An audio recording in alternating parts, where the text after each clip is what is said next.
Okay, so in the last video, we looked at probability of independent events using the multiplication rule. Now we're going to look at dependent events.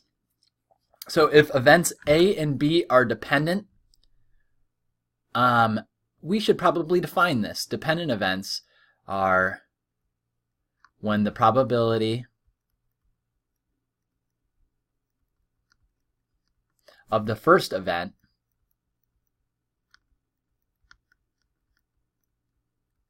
affects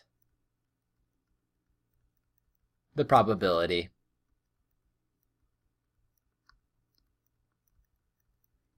of the second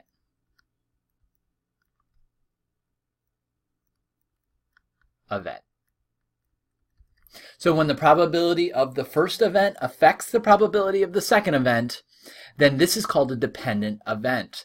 Because what the probability of the second event depends on what happens first. So one thing that we usually look for is without replacement.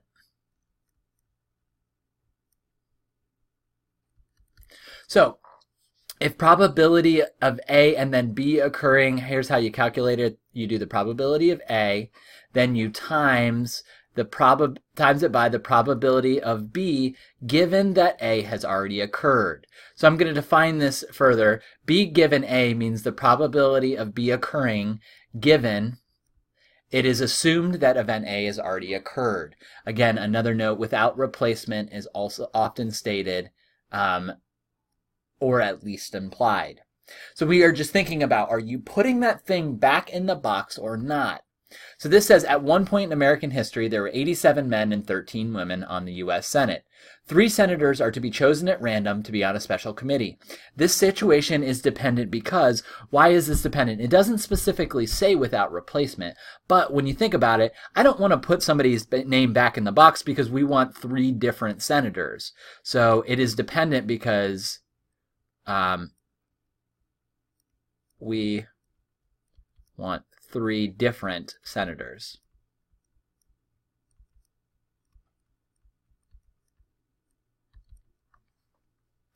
So now I'm going to do this a lot. I'm going to repeat myself a lot in terms of this structure, but this is how I approach the multiplication rule with any, whether it's dependent or independent. The first thing I think about is how many selections are being made. Well, we're choosing 3 people, right? So I'm going to set up 3 parentheses that indicate multiplication because we're picking 3 things. Now I'm going to focus on my first multiplier. Since I have the total, we're going to create a fraction here. How many total senators do we have? Well, we have 87 men and 13 women, so 87 plus 13. I have a total of 100 names to choose from, right? And then what am I trying to select? I'm trying to select all women. How many women are there?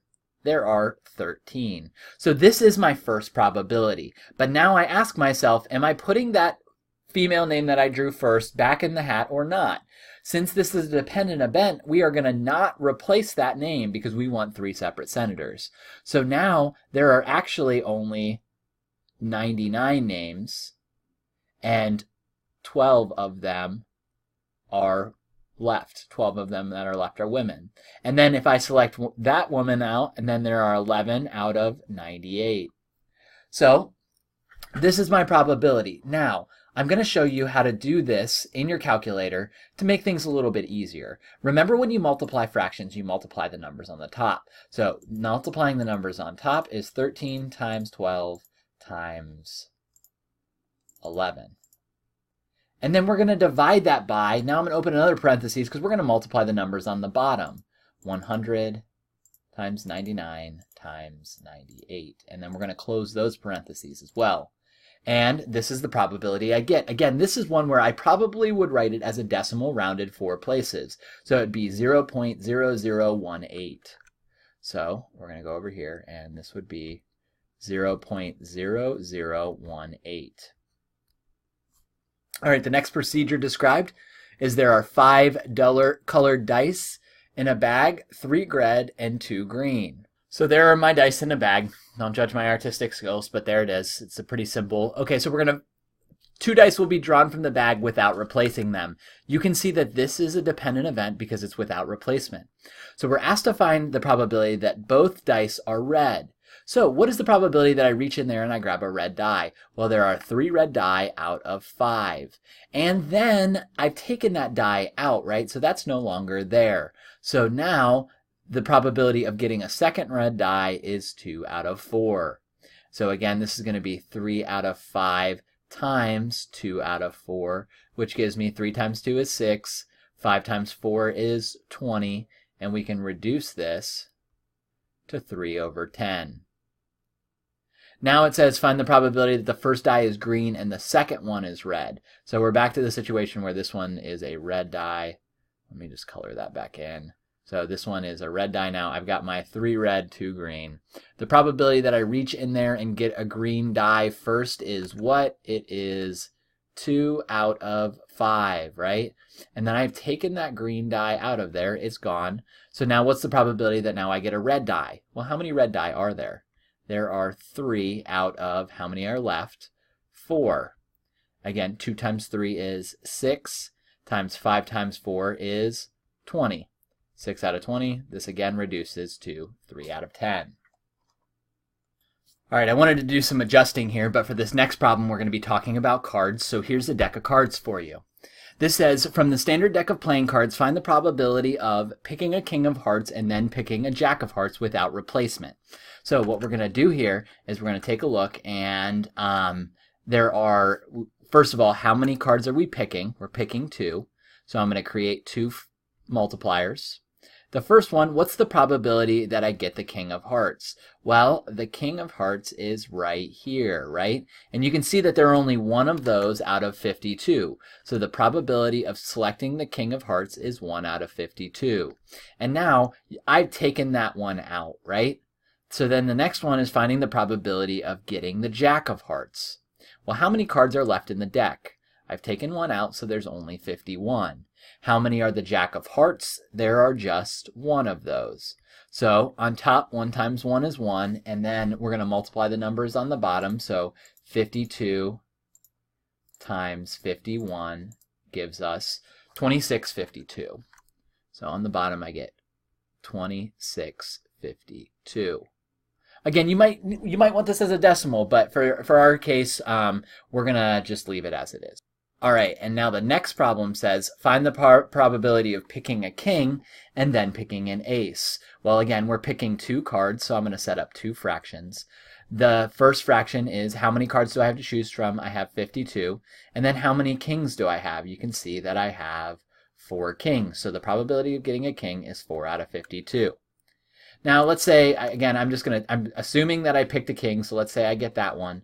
How many cards are there left? 51. And then what do I want to get now? Now I want to select an ace. How many aces are there? There are 4 aces out of 51 cards to choose from. This is going to give me 16 over 2652. I'm going to try to reduce this in my calculator by just dividing 16 by 2652 and then hitting math, enter, enter. And it gives me 4 over 663 would be my simplified fraction.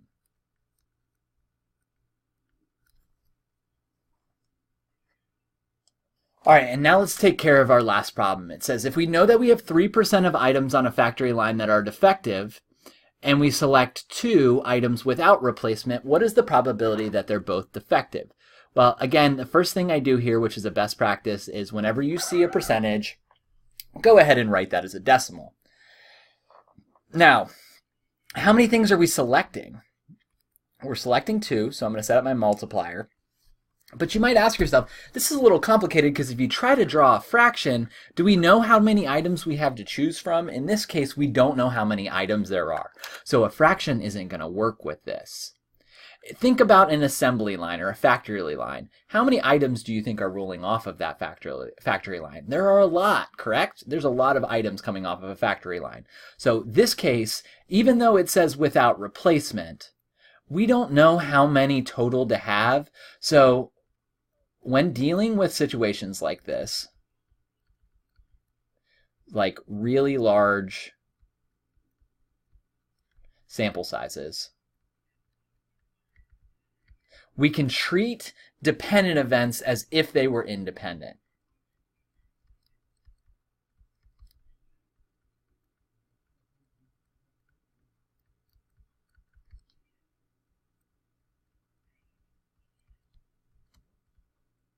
Oops. So again, there may be 500,000 items rolling off of this factory line. So I don't know how many. But if I just take one away, it's not going to really affect the probability. So this is a case that, again, I can't do anything with this other than treat it as if it was an independent event and do 0.03 times 0.03. That is the same thing as 0.03 squared, right? So I come over here and 0.03 squared is 9e negative 4. Well, what does that mean? 9e negative 4, that would be 0. We move the decimal, 1, 2, 3, 4. This is where our decimal is. So it's going to be 0.0009, right? So 0.009 would be our answer. Now, if we wanted to write this as a percent, we'd times it by 100, and we would get 0.09% chance. So this is the probability of that if you select two items that they would both be defective.